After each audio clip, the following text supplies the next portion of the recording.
हे मराठी माणसासाठी केलेली सेवा आहे का तुमची?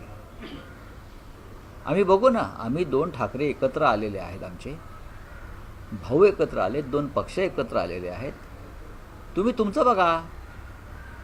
आम्ही सत्तेसाठी एकत्र आलोय, ठीक आहे.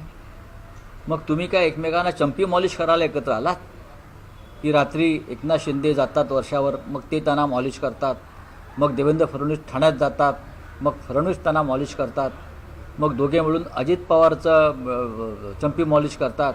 हां, तुम्ही एकमेकाचा मालिश करायला एकत्र आलाय का? हे सगळे भ्रष्टाचारी इतर पक्षातले घेऊन तुम्ही काय कोणते दिवे लावताय? सत्तेसाठीच ना, सत्तेसाठी. तुम्ही आमची शिवसेना फोडलीत मराठी माणसाची. हे तुमचं महाराष्ट्राचं बाबतीत केलेलं कर्तव्य. मराठी माणसाची संघटना जी बाळासाहेब ठाकरेंनी निर्माण केली, ती तोडून निवडणूक आयोगाच्या माध्यमातून ती एका लफंग्याच्या हातात दिलीत तुम्ही. हे तुमचं मराठी प्रेम?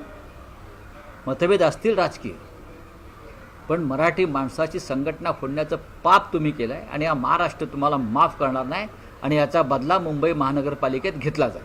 त्यासोबत आशिष शेलार म्हणतात की कालची पत्रकार परिषद ही शॉर्ट फिल्म होती. असेल ना, हल्ली शॉर्ट फिल्मला नोबेल पुरस्कार मिळतात किंवा ऑस्कर मिळतात. सांस्कृतिक मंत्रालय माहीत पाहिजे, या राज्याच्या सांस्कृतिक मंत्र्यांना माहीत पाहिजे की हल्ली शॉर्ट फिल्म्स बरं आणि फिल्मपेक्षा वेब सिरीज, आणि त्यांना ऑस्कर मिळतात, नोबेल मिळतात, हे सांस्कृतिक मंत्र्यांना माहीत पाहिजे.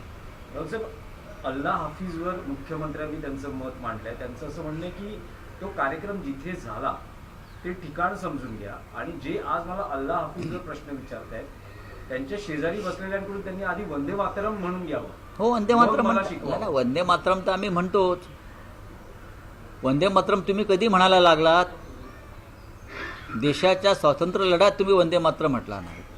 स्वातंत्र्यानंतर 50 वर्ष तुम्ही वंदे मातरम म्हटला नाही. आता राजकीय अपरिहार्यता म्हणून तुम्हाला वंदे मातरमची आठवण झाली. या देशातल्या अनेक मुस्लिम क्रांतिकारकांनी, अशफाकुल्ला खानपासून सोलापुरात सुद्धा आमचे मुस्लिम बांधव फासावर गेले क्रांतिकारक, त्या सगळ्यांनी वंदे मातरमचा ची गर्जना करत ब्रिटिशांनी त्यांच्या भोवती जो फासाचा दोर आवळला तो त्याने आवळून घेतला आणि ते फासावर लटकले. फडणवीसांच्या पूर्वजांपैकी म्हणजे त्यांच्या वैचारिक पूर्वजांपैकी कोणी गेले का फासावर वंदे मातरम म्हणत? सांगावं ना. ज्यांचे लोक देशाचा तिरंगा फडकवायला तयार नाहीत,